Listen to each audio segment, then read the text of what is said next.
ఇక sun Risers Hyderabad వరుసగా మూడో ఓటమిని మూడగట్టుకుంది.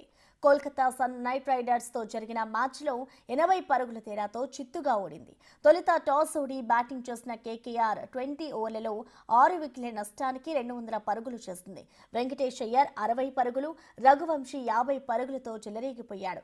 ఇక captain Ajinkya Rahane 38 runs, Rinku Singh 32 runs చేసి స్కోర్ బోర్డును పరుగులు పెట్టించారు.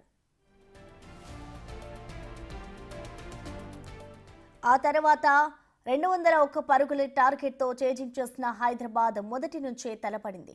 ఏ దశలోనూ విజయ అవకాశాలను మెరుగుపరుచుకోలేదు.